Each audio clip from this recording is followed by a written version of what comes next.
Good morning, good afternoon, and good evening. My name's Josh Odgers from End-to-End Enterprise Architecture, and today I'm very blessed to have Yves Sandfort from comdivision. Welcome, Yves. Thank you, Josh, for having me on the show today. Thank you very much. Well, let's jump straight in. I believe you have an announcement for us. What have you got for us today? Yeah, so Josh, as you know, comdivision has been established around in the VMware market, but also globally, or not necessarily globally, but over the last 25 years, the last 15 years, especially within the VMware space, running with 8 master services competencies. And while we were able to cover broadly the EMEA region and also North and South America for quite a while now, the more or less Asia Pac region was always kind of a, let's call it a black hole for us. And that's what makes me proud to announce that we go into a strategic alliance with you with end-to-end architecture, and not only helps us together to cover that, let's say, last black spot on the map, but also to grow the team by a great team of additional architects to add to our team and to add to your team, and be able to run even more complex projects around the globe together. Yeah, fantastic. Look, I'm really excited for me and my team to be collaborating, with your team. All those 8 master competencies is very impressive. It's something that my team are also working towards very rapidly. So it's going to be fantastic to collaborate globally and deliver those services to customers regardless of where they are. So that's fantastic. So do you want to give a quick, brief overview of the capabilities of your team from a certification perspective?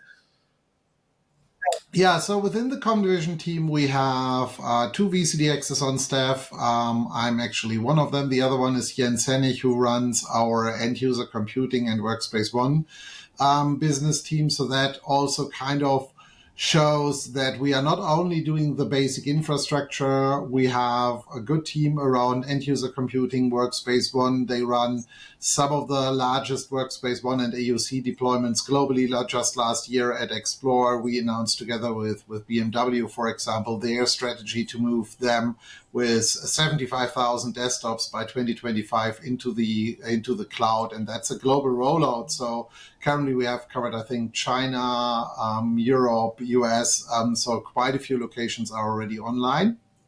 At the same point in time, we also have a team which is more around myself, which covers really the infrastructure team, and that goes from everything in the, let's say, standard commercial field where we have a normal mid-sized companies up to very large-scale companies, but also public sector. And a good part of our business is also in the service provider space. And that also lately led to the fact that we need to operate in the Tanzu and Kubernetes space. And so we really cover the complete broad spectrum in the VMware portfolio, from everything from the small just vSphere deployment, and even some of them need an architect from time to time as well, up to the most complex scenarios where you have government army setups with thousands of hosts or service providers which are spanning around the globe, or EUC scenarios which are like that. And primarily our team is consisting of, at least when I look through it, the average architect on our team has at least 4 VCAPs running around. And the VCPs, we kind of stopped counting them because that became too hard to track. Most of it, we have several people with the MEF SD-WAN certification, which is very rare. But as we do global SD-WAN rollouts as well, that became a requirement. I just redid my CKA, was surprised that it's already 3 years that I did that the first time, Wow. and reminded a bunch of colleagues that lately that I was the first one. We have, I think, 4 AWS architects on staff, so everything is more or less covered. And we think it's a very, very important part of your business to not only have certificates to really run around and just brag around you have the most or something else, but also to give confidence in the end to the customers, because that showcased to them also the continuous commitment in education and skilling up the team, which I think is a very important part. And it's also always important to showcase and explain to customers which certification means which, because especially in the VMware field sometimes, and I mean, you're a VCDX yourself, you might have come across these companies who run around and brag just as like, we have 25 vExperts, where it says it's like, yeah, that's a community award. That is A, not a certification, and B, doesn't tell anything whether you're an architect, consultant, or anything else, because it just says you have done great work for the community, and nothing against the vExpert program. That's perfectly fine. But I think the title was not necessarily always the best choice, because it brought up exactly that. And even I had experienced that for myself, where people come around. It's nice that you are a VCDX, but do you have a VCP and a vExpert title as well? Where you go, it's like, hang on a second.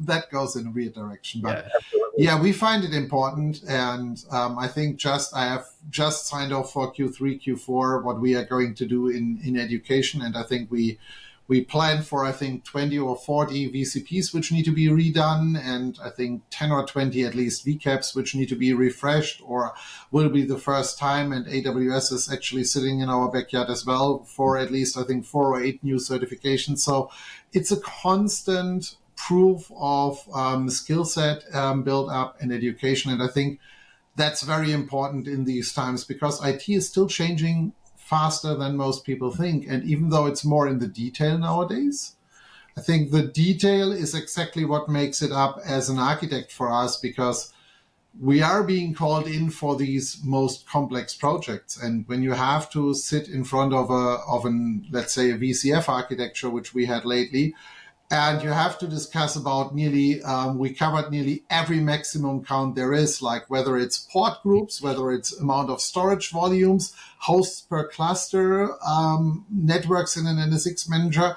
There was basically no maximum value we didn't touch anywhere. And in the end, you had a VCF deployment with, I think, and it's one of the reasons why VCF 5 has now upped certain numbers, but it basically broke every record on every level. And this is something where it's also important to accept as an architect, there are these limits. Absolutely. And you need to know them. And so even though I would say for the John Doe user, I can totally accept that a VCP does not necessarily have these things. And I also would argue it's not necessarily about knowing all of them out of your head, but at least knowing that they are existing is good. Yeah, absolutely. I think the first time we spoke about end-to-end enterprise architecture, a few months back, I was so excited that we shared the same vision. We have the same values in terms of the VCDX being something we all aspire to, and we both obviously have achieved. The commitment to education. My team, I've got 16 courses just authorized, so that's quite a lot for 4 people to go through in a short space of time. We've achieved a bunch of solution competencies in the last few months, and we plan, as you do, to refresh a lot of VCAP levels. So very highly certified team. We believe that the challenge of something like a VCAP or a VCDX is critical to make sure we can do those complex deployments, especially at a large scale where you have constraints, exactly to your point about maximums. When those maximums hit you, they can hit hard. So making sure they're mitigated. So alignment on the strategy of having highly educated and experienced consultants, made this a very easy partnership to make. So incredibly excited about that, and hopefully we can challenge each other to make our teams better. Yeah, and I think when you think about it, that's exactly what makes a good group of architects. Is I had enough discussions on projects where people came in and said, it's like, but you shouldn't take all the decisions for the customer. Where I go, it's like, why would you call an architect if you don't want to have that? It doesn't mean that we don't give choice to customers. But that is, in the end, one of the reasons why you hire an architect, because you want to have someone who helps you figure out what is the best solution in your specific case. And that's why we also sometimes customers come, it's like, you ask so many questions. It's like, yep, that's my role.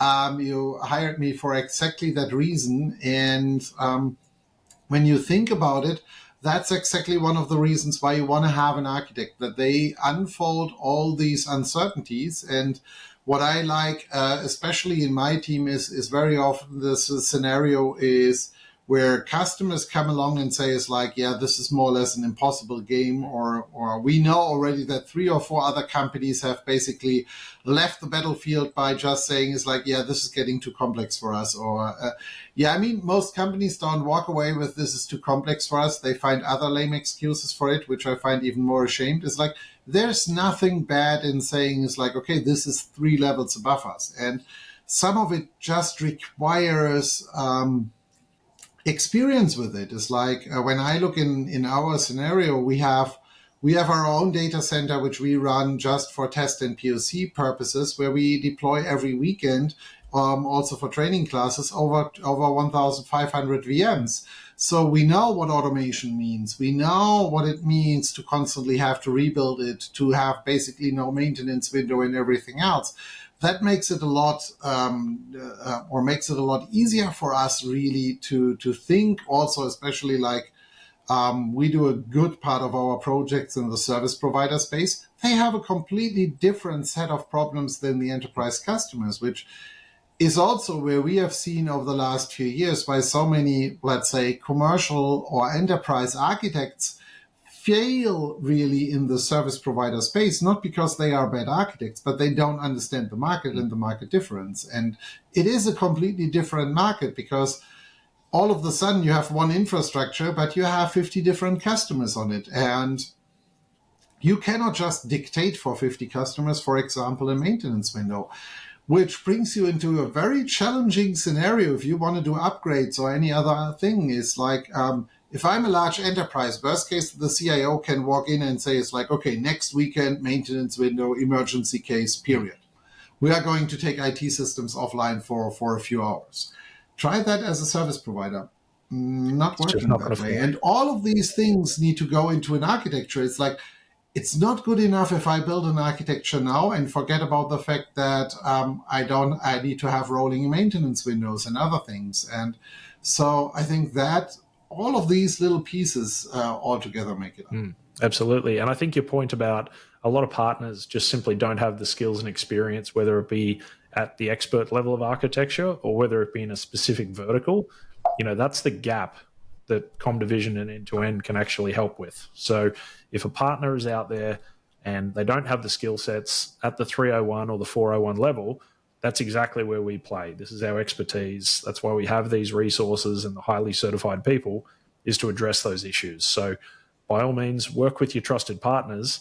But when it comes to that expert level, anything specialized, that's where we're going to complement those partners and vendors. And it's also something which we should never forget is like, especially in the VMware field, there are also funds available from VMware to bring partners together for exactly that reason. This is something which a lot of partners don't necessarily know about. Especially when you work with a highly certified one like us in comdivision, we can basically access these types of special funds, which either can be used to allow you to kind of shadow our services so that you can train your own people with it. For, let's say, a normal delivery partner, clearly that's not necessarily something which applies to end-to-end, because your people are as skilled as ours. But for every other partner, there are possibilities to go down that route or to go down the education route. So we have several ways to make it even more attractive for everybody to utilize the services and actually work jointly on that. And in the end, when you think about it, and potentially this is because my family background, my parents were industrial architects, so they built large scale and complex buildings. And when you think about it, is our role is from that perspective not any way different. And if you were to build your manufacturing plant or anything else, you're also not necessarily going to ask the plumber how you're actually going to build the roof. And when you face it, that is what we do in IT very often. We are asking the people who need to work with it on a daily basis, and it's very important that they give their feedback for their specific field. But I'm also not necessarily going to ask the storage guy to build my network design. That's not how this works. And this is really where companies like comdivision and end-to-end come into play, and where we can really provide the best architecture for these customers, especially when it comes to more complex scenarios. What we see lately very often is where you need the infrastructure architect, but you might need an end user computing architect as well. And all of a sudden you figure out, and that is the most funny thing we see lately quite often is you have the marketing department of the customer show up and say, it's like, yeah, and by the way, we are running Kubernetes since 3 years. And everybody goes, it's like, you do what? And those are things which we see out there in the field where all of a sudden IT sales is like, yeah, we really need to start looking into Kubernetes, and you do a research inside the company, and all of a sudden there are 2 or 3 business units who basically say, as it's the most normal things of everything, they are running Kubernetes already, but they have nothing to do with IT. And this is the things where you need to bring pieces back together and collect all the knowledge and ask the questions to all of these different people, bring them back to the table, and actually build the next generation architecture like you would build normally your next generation manufacturing plant. Everybody should have a saying in it. And you would potentially also ask your salespeople is like, hey, what should we think about from that perspective? You would ask your logistics people is like, how do we deal with certain scenarios? Things which I learned back in the days with my parents when they were building large grocery stores, where you have to have a way where in the middle of the night, some lorry can actually come in and actually deliver goods which still need to be frozen. However, they don't get keys into the main building. So there are all kinds of complex things to solve. And we have similar things in the IT coming back and forth every day. And I think that's where it becomes important to really have an architect to ask all these questions. And I see it often enough when we get into customers, and for the first time we ask, especially with service providers, is like, okay, so which meeting do you think we are going to call the salespeople in?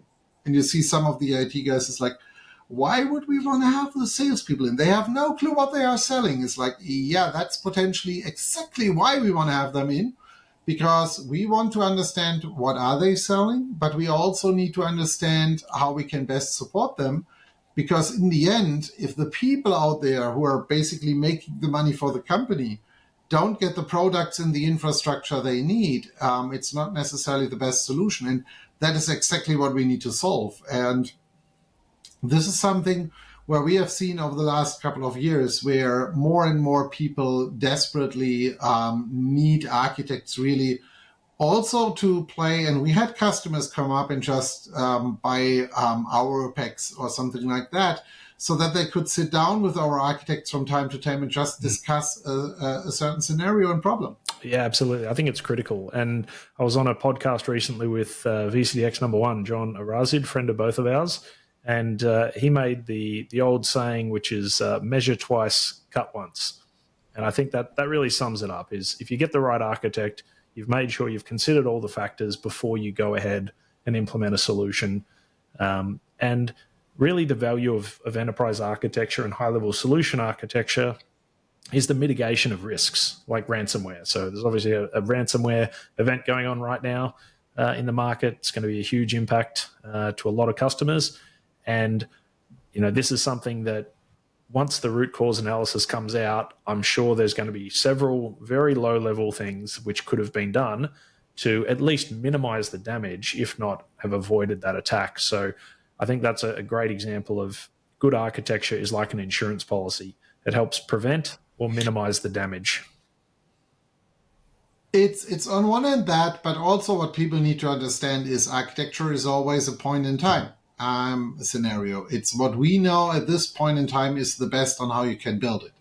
It's not necessarily going to mean that this architecture is, let's say, the best scenario or the best solution in 3 years or 4 years' time, because we might have learned new things. And it's never set in stone. Changed. It should be a dynamic, evolving architecture. And I think to your point, where your team is engaged in somewhat of a retainer type model, to give that advice on an ongoing basis. As things change, revisit things frequently and make sure that we're addressing problems as technology evolves.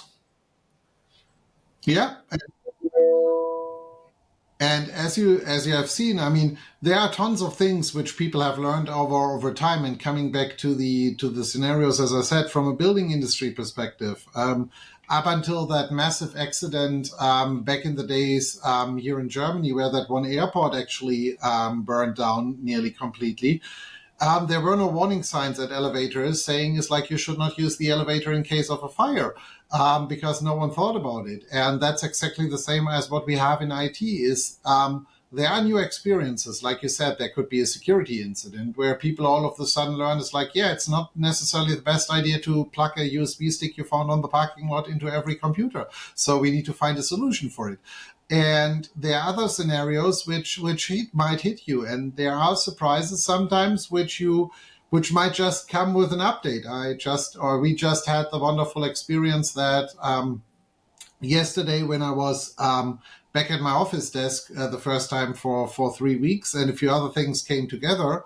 An update which was installed in our Wi-Fi network, in the corporate Wi-Fi network, basically came back and bite us because there is one setting in that scenario which we desperately and by intentions discontinued and turned it off, and it all of a sudden magically turned on again, and we had to fight for 2 hours with a complete network outage. And this is despite the fact of that this has been a very complex design which has been designed from the day up. But sometimes there is something which is going to bite us. And we had the discussion afterwards, how can we prevent this? And everybody went just like, there is not much. I mean, we can decide that we are not going to auto-apply updates anymore, which is, on the other hand, for core network infrastructure, yes, maybe good, yes, maybe bad. So it's always that, and even if you do manually the update, are you really sure that you are going to check that check mark every time? If 50 times and 50 updates, it's never reset. Case 51, it's going to be reset. I mean, you can always blame the guy who actually marked the checkbox on the check mark, but we all know how these things go. And so also architecture doesn't mean it's a perfect solution, but I think it's important we try our best. And based on the experience, and as we do this every day, and we bring so much project knowledge from every new project into the game, and sometimes you call even customers and say, it's like, look, lesson learned. We just figured out with another customer that what we applied with you is not the best idea. Let's plan something to get you fixed for that. And I think that's also the important part is, or an important part of the role of an architect is to also acknowledge that we are not perfect, because there are enough people running around out there who think that they are unfailable. It's like, no, you can make mistakes. And the most important part of it is actually sit down, fix it, and get over with it.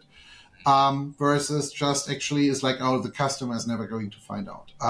Absolutely. That's not how we should solve it. And I think the strategic partnership we have allows us to share that knowledge. We're not competing, we're not competitors, we're actually teaming up to give better enablement to our teams and a better outcome to our joint customers.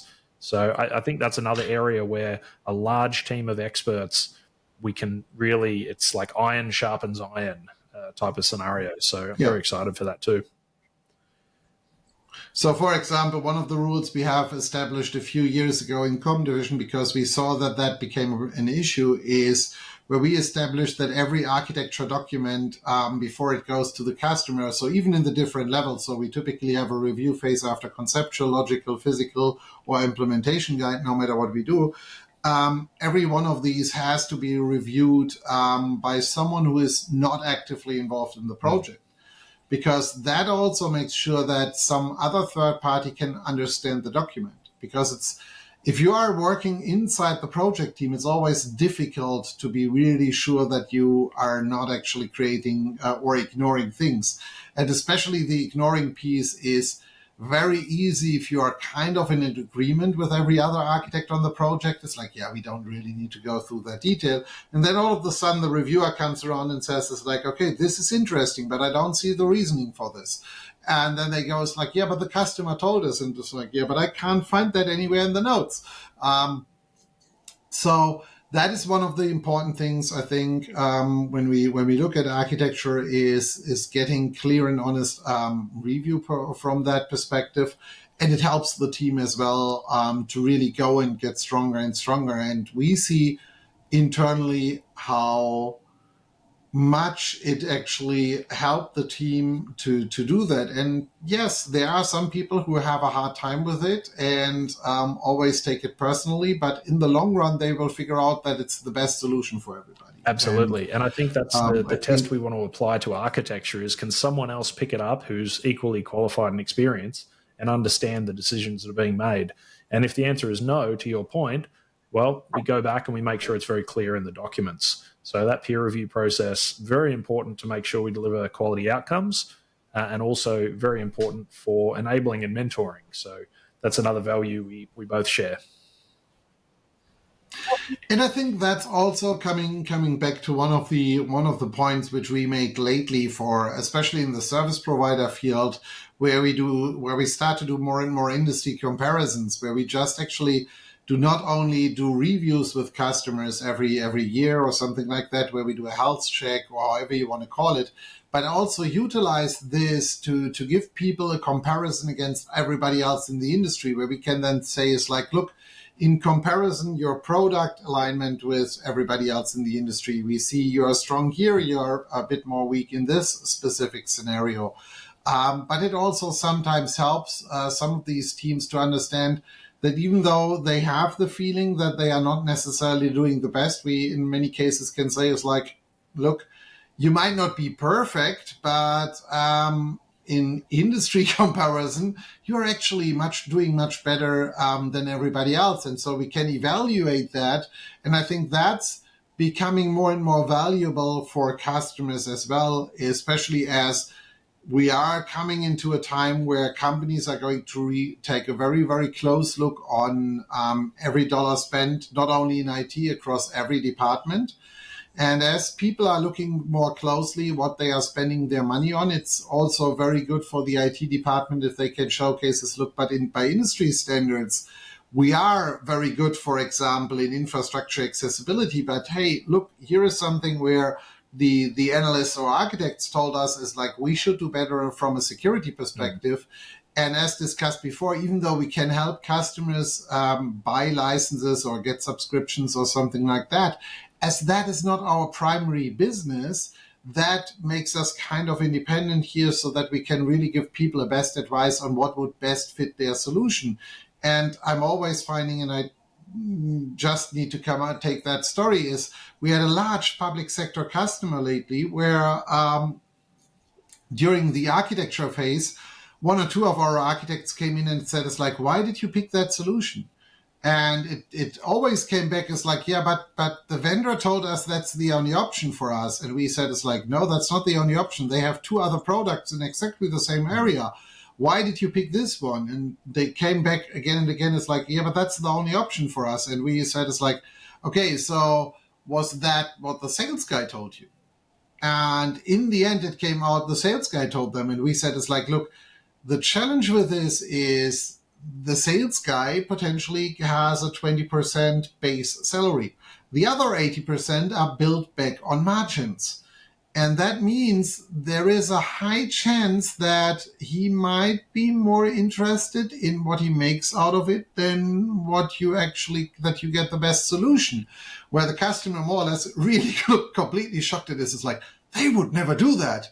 And we went, it's like, it's not like that all the time. And honestly, it's the point is, when I started in IT, there was very often more is like the sales guy, basically, when they were able to get an extra margin, that was more like an add-on bonus, like the sugar coat over the ice cream or anything else.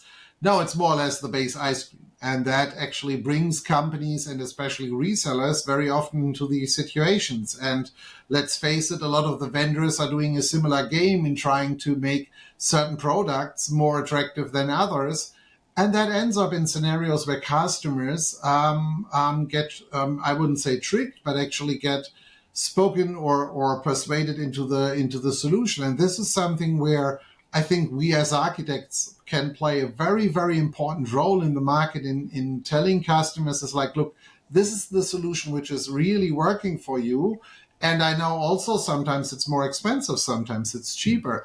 But really having that external view and that external mindset where really the customer solution in the end is the priority, and it's not always the best solution. And I remember my parents back in the days as architects sometimes telling customers is like, yes, this is the most fancy shutter or whatever you can get, but we really don't see why you would need it. Clearly the selling company was completely upset about that, but that is part of the role as an architect, because we have the overall picture. We see all the requirements. In many cases, maybe the sales guy doesn't even know about all the requirements because he doesn't have the time for it. But we spend days, weeks, months, sometimes years fully understanding the complexity of the project. And then we can really give an honest advice. And that sometimes might even end in scenarios where we can say, it's like, we can build you the architecture, but we can't even help you with the actual implementation, because it's not the product we are the experts on. You need to find experts for it. Absolutely. And I think as VMware partners as well, we want to make sure the VMware products and solutions are used appropriately and that the customer gets the outcome they're expecting. So in cases, we might guide customers to different products and solutions and make sure that the VMware product is architected and deployed correctly, because it's very important that, like you say, the salesperson may be pushing something that's not the best fit, and there's another product in the portfolio which is better, will achieve a better outcome. So I think the strategic partnership we have is really bringing the customer, the partner, and the vendor all together and making sure everyone is successful, because we have the skills to glue all that together and make it work. And I think it's always the most important part is always it's a long-term relationship anyway. And it's more important to understand the full-term, long-term vision of everything versus having a quick fix for something special, because we might now and understand there is something coming in the future where we need specific products or features, or where we need to modify this in a different way. And I think that is when we look at it and when we talk about it, always also where we bring in knowledge from different other projects is, if you take another example we had lately, where a service provider came in and they wanted to do an NSX migration from V to T, and yes, there are still tons of them who need to do that. And all of a sudden, we know they had a quote from a different professional services organization, and in one of the meetings, all of a sudden, it like they were talking about 2 or 3 or 4 different backup solutions. And we went, it's like, hang on a second, why do you have that many backup solutions? And they went, it's like, oh yeah, we might have forgotten. It's like 80% of our business, we are a disaster recovery infrastructure vendor. And we basically run nearly every backup solution on the market out there. And we went, it's like, okay, that now makes this whole story go in a completely different direction, because parts of the usual migration process is we migrate the workloads from one vCenter, one storage to another one. Let's check with all your backup vendors if this means you have to rerun full backups, and how do we deal with long-term availability and everything else. It's like, forget about your migration for a moment. We have potentially just identified 2 or 3 problems which require us to take a completely different approach to this. And these are the things which make up the architects, that we pick up exactly these side statements and make sure that we cover them, whereas others just is like, yeah, he was speaking about a few backup solutions, but we are here to do a network migration. But yeah, that network migration might have ended in a complete disaster if no one would have taken care of the fact that you need to have proper backup management. Yeah, absolutely. I think we go to the level to look at all the dependencies and then all the implications of the changes that are going to occur, not just for the project in flight, but for the future state where someone might want to be in 6 or 12 months or even 3 years' time. So yeah, absolutely. I think it's critical. And also, I remember from not only, I mean, my VCDX defense did not have a blade chassis in there, but I constantly, when I help people mentor and prepare for their VCDX defenses, I'm not sure how many blade chassis I have seen, and it's always the same game. And I just lately had that with a customer where I said, it's like, look, okay, so if your chassis fails, what do? And they go, it's like, chassis don't fail. It's like, okay, that's interesting. It's still a piece of metal. It has electronics in it, so it can fail. And they go, it's like, no, it can't fail. It's completely redundant. And I was like, no, it can fail. So if you put all your management systems into one blade chassis, how do you envision what's going to happen if you need to change It's one of my favorite questions when I do mentoring of VCDX candidates, is talking about the blade chassis. It was, the answers were always very And interesting. then you talk about upstream bandwidth and a bunch of other things. And you all of a sudden figure out that people don't fully understand it. And I think it's still, a lot of it is vendor stories out there as well, is because nearly no vendor openly wants to talk about the fact that a blade chassis can go corrupt. It's like, it's very rare because modern most of them only have passive components, which are singular in the blade chassis. And some of them have figured out how they can change black planes while keeping everything else intact. But still, even the pure idea that you can actually move to the back of the rack and replace a component from there, because like, I know how most racks after 3 years look like from the back. Is like, you're not going to plug something which is that big by that and actually just plug it out of sometimes, right? So. There might be a few cables on the back end. And so all of these things, and then against what everybody else would normally have designed, we basically decided that out of the, I think, 8 blade chassis the customer has, every blade chassis is going to have 2 nodes from the management cluster. And so this is something where normally people go, it's like, yeah, but this is more effort from a network design perspective. But yeah, it brings us redundancy and everything else. So this is where I think architects really come into play, because we also very often have to think outside of the box and come up with very specific solutions, because as much as we would love people to hire us early in the game, very often it's like, oh yeah, by the way, we bought the hardware already. Fantastic. I love it if it works like this. But again, this is what you have to deal with. It's one of the constraints you have in the system, and then we need to do the best with that solution. And I think that is exactly, those are reality scenarios. It's like, I would always hope to have the customer where I can basically start with the design of the physical data center, but that's not going to happen in most cases. So I think the advice we can give to any customers or partners looking to implement new solutions is engage your architect as early as possible.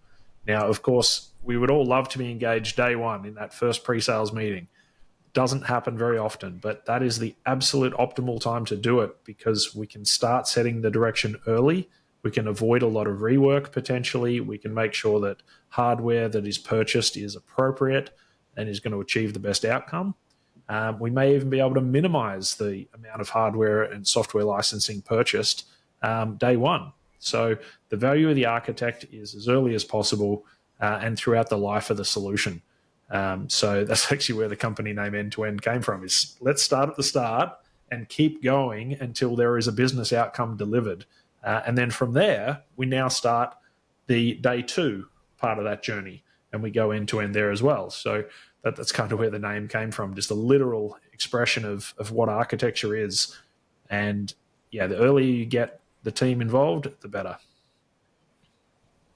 Yeah, and I think it's when you look at it, it is a constant circle, as we discussed before. It's like, only because you then finally have it implemented doesn't mean it's coming to an end, because then you have day 2 operations. We need to talk about life cycle. We need to talk about how you operate all of these things, which kind of comes back in our main 3 topics, where we say it's like, okay, we have architect, educate, operate basically as the constant circle, where we structure everything around from a comdivision perspective. And even though we have instructors lately, so VMware certified instructors lately, we also figured out that very often we build custom-based classes for these customers, because if we do the architecture and if another partner potentially does the implementation and maybe even a certain degree of managed services, it's more important for the customer also to get trained on exactly the features they need.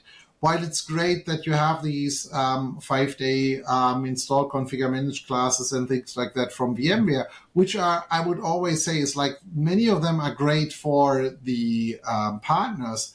But I get more and more to the point that I'm not necessarily always sure if they are the best solution for the customer, because they just very often want to operate it. They say it's like, look, we install it once, we might get an additional host within a year. It's rather, actually, it makes more sense to have a partner or someone to do the install of this based on the architecture designed before, than my people actually training on something which they might be doing every 2 or 3 years once.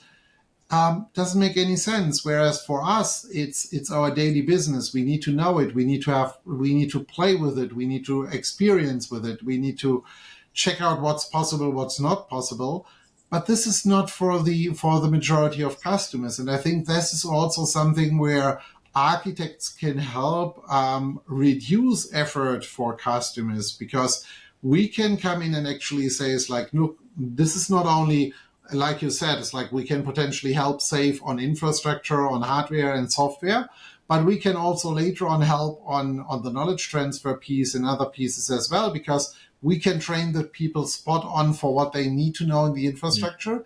And if then something changes, and for example, let's take on their basic infrastructure, they want to run Kubernetes all of a sudden, they can still contact us, and then we can come in and actually help them understand Kubernetes, bring in the platform for Kubernetes, and train them for whatever they need to know, and bring them to that level. And I think that is also why I think the instructors and the knowledge transfer is much better off in the hands of the architect's company than it is in the deployment company. Absolutely. Because we fully understand what the user is going to do in the end. Yeah, absolutely. So I think the install, configure, manage, or manage and deploy, and these standard courses from VMware have a lot of value.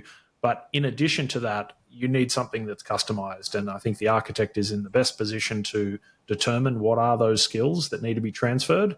And that can be something that's done from a VCDX or a VCAP level individual who's highly experienced and has validated that not only by doing deployments, but also through the certification process.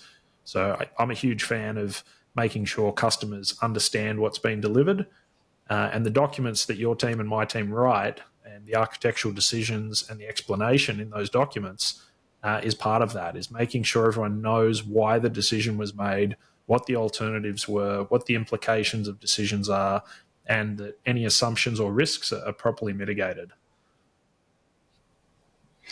And also, I think in the future, we will see more and more demand for a more modern way of knowledge transfer for these people.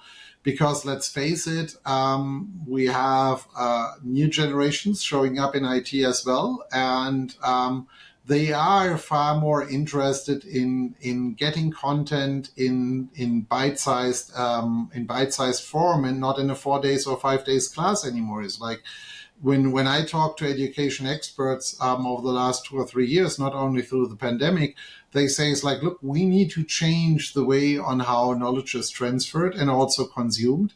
And I think this is going to be something where, moving forward, and we do this already nowadays, where customers, when they get individual knowledge transfer from us, where we just record the session so that they have that for their own purposes later on, I think we will see more and more demand also for especially a highly specialized architect group like ours to come up and actually provide these bite-sized content explicitly for the customers, so that they can consume that at the space and at the time where they want to have it.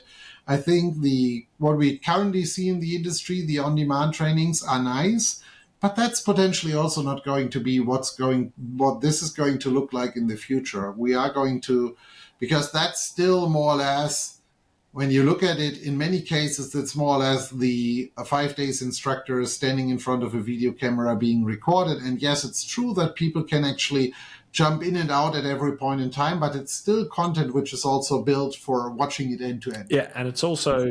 It's like the Star Wars series. You need to watch it end to end so that it makes sense. Whereas I think when you look at potential next generations also in IT and also how IT works, people want to have more individual bite-sized blocks, and they need to be end-to-end and conclusive in it themselves. They can't be depending on that you have watched the previous 4 hours, because then you can also again come up with a long video. But I think there are interesting times ahead of us which will influence the way how architects and are going to also transfer the knowledge of these pieces, and potentially also at one point in time I can already foresee we might even have to do exactly that for parts of the documentation, because it sounds like people get lazy of reading, so we might even have to do that. And so it's interesting time. So I really look forward also to all the joint work with a growing team, because I think that's where we can also spend more time all together to just figure out how we can actually also build the next generation type of architecture for customers. Absolutely. And with all the wealth of experience our teams have, feeding that back to VMware to make better products and solutions as well. So not only being the advocate for the partner and the customer, but also for VMware as the vendor, and making sure everyone improves as a result of our expertise. So that's going to be great as well. So I think one of the other things that's really good, to your point about enablement, is lightboard videos. So a lot of the vendors like VMware have put out a lot of good lightboard videos with a lot of good content, things like vSAN, like explaining the concepts and the differences between OSA and ESA. And one of the things that I'm excited to work with you on as well is putting out lightboard videos specific to customers, but also specific to verticals and use cases, and making sure that the customer actually gets a customized version of that. So here is how the product and solution is architected, and here is how it's done in your specific environment, and being able to deliver that on a global scale as well. So we can deliver lightboard videos remotely, as well as record them for the customer's internal knowledge and enablement. Yeah, and we can always, I mean, it's from time to time, we can also all get together in the studio. We did that a couple of months ago for a specific customer project, where we got a group of, I think, 4 or 5 people together here in our studio in Germany, and just did a bunch of recordings. Some of them are not public knowledge because they were really explicitly for the customer, so we couldn't share all of them.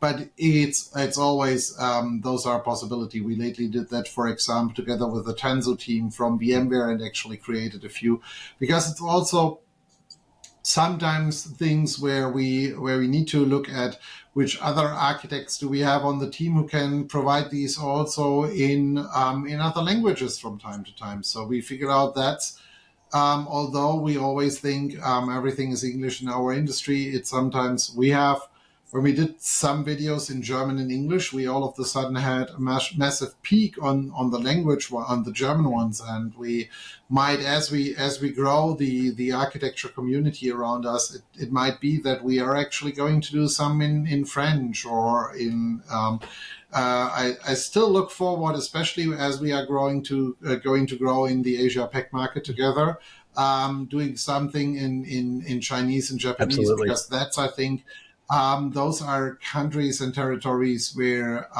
even though everybody always thinks it's like English is not necessarily easy, and also it would be kind of funny. I think getting to see some of my lightboards in Chinese and Japanese letters is going to be a hell lot of fun to do that.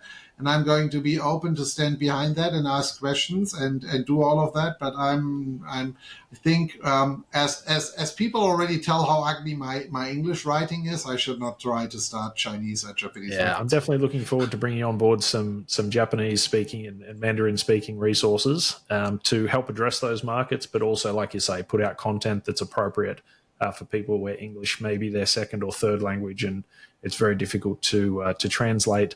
Especially my Australian English, which is not great in the beginning. So, yeah, absolutely. I think that's going to be fantastic. And the resources that these two companies that we bring together as well, to be able to hire additional staff at the expertise level that we have is fantastic as well. So, yeah, I think Mark Brunstad will be very proud of us for combining our VCDX skills and bringing that value to the market. I think it's not only that. I think, as we discussed before, one of the areas we are definitely going to work on is like how can we get more, let's say, younger people into this whole architect scenario? Because if you go into a VCDX town hall, it feels like there is a specific age spectrum which applies to more or less the whole group.